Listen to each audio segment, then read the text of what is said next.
नमस्कार, मैं कनकलता झा आज आप लोगों को नदी कविता के आगे की पंक्तियों की व्याख्या बताऊंगी, समझाऊंगी। आइए पढ़ते हैं नदी कविता की अगली पंक्तियां। हे क्रांति शांति की पयस्विनी, तुमको मैं केवल नदी कहूँ या स्वतंत्रता संघर्ष कहूँ या फसलों की जिंदगी कहूँ। कवि कहते हैं कि हे क्रांति शांति की पयस्विनी। पयस्विनी का अर्थ होता है जो हमें दूध प्रदान करे।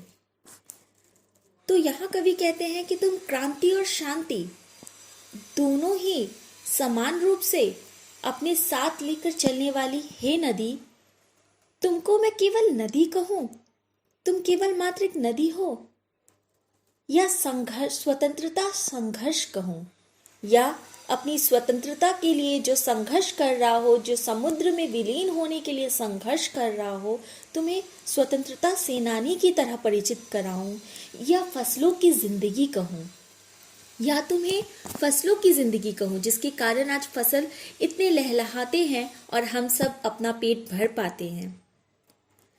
तुम शहरों को भी प्यारी हो, तुम गांवों को भी प्यारी हो, दोनों को दूध पिलाती हो, तुम दोनों की महतारी हो। कवि कहते हैं कि शहर के लोग भी तुम्हें उतना ही प्यार करते हैं जितना कि गांव के लोग प्यार करते हैं, क्योंकि तुम शहरों को भी अपना जल प्रदान करती हो, तुम ग्रामीण इलाकों में भी अपना जल प्रदान करती हो।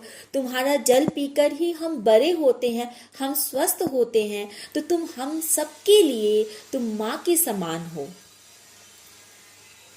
नंगल भाखड़ा रिहंद आदि तेरे जाए हैं छौने हैं, तेरी महानता के आगे पर्वत भी लगते बौने हैं। कहते हैं यहाँ पर कवि कि नलंग, भाखड़ा, रिहंद आदि ये जितने भी हैं, ऐसा लगता है कि तुम्हारे बालक हैं, तुमसे ही जन्म लेने वाले हैं। तेरी महानता के आगे पर्वत भी लगते, इतने महान महान पर्वत भी नदी तुम्हारी महानता के आगे बहुत छोटे से जान पड़ते हैं। घर घर में बिजली बन करके रोशनी बांटने जलती हो, कल और कारखानों में तुम धड़कन भरती हो, चलती हो। कवि कहते हैं कि नदी में ही बांध बनाकर, नदी में ही बिजली का उद्योग लगाकर हम बिजली घर घर में पहुंचाते हैं, हम पानी घर घर में पहुंचाते हैं। कवि कहते हैं कि तुम रोशनी बांटती हो, तुम जल बांटती हो, तुम जीवन देती हो, तुम रोशनी देती हो, कल कारखानों की में धड़कन भरती हो। यदि नदी ना हो तो ये कल कारखाने नहीं चलेंगे। हम जो आज इतने उन्नतशील खुद को दिखाते हैं, उन्नति के शिखर पर खुद को पहुंचा हुआ महसूस करते हैं, इसमें कहीं ना कहीं बहुत बड़ा योगदान नदियों का होता है और नदियों के माध्यम से ही हम करते हैं ये सारी चीज़ें। तो कवि यहाँ पर बहुत अच्छे तरीके से हम सबको समझाना चाहते हैं कि नदी के बिना हमारे जीवन का अस्तित्व क्या है। आगे बढ़ते हैं। तेरी लहरों में अंकित है संस्कृतियों का उत्थान पतन, तुमको देखा जिंदगी हंसी, तुम रूठ गई रूठा जीवन। कवि कहते हैं कि तुम्हारी लहरों में अंकित है कि हमारी संस्कृतियों का उत्थान कहाँ से हुआ, हमारी संस्कृति कौन सी संस्कृति का पतन कब हुआ, कब किसका उत्थान हुआ। तुम हो इसीलिए हमारी जिंदगी इतनी मुस्कुराती है।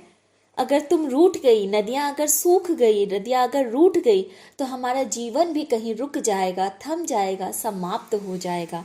क्योंकि पानी के बिना, जल के बिना ये जो इतनी सारी चीज़ें होती है, बिजली, पानी, ये जो पूर्ति होती है हमारी, ये कभी नहीं हो पाएगी और कहीं ना कहीं हमारा जीवन इससे आहत अवश्य होगा। नदी इतनी ही महत्वपूर्ण है हमारे जीवन के लिए और हमें नदी से बहुत कुछ सीखना है।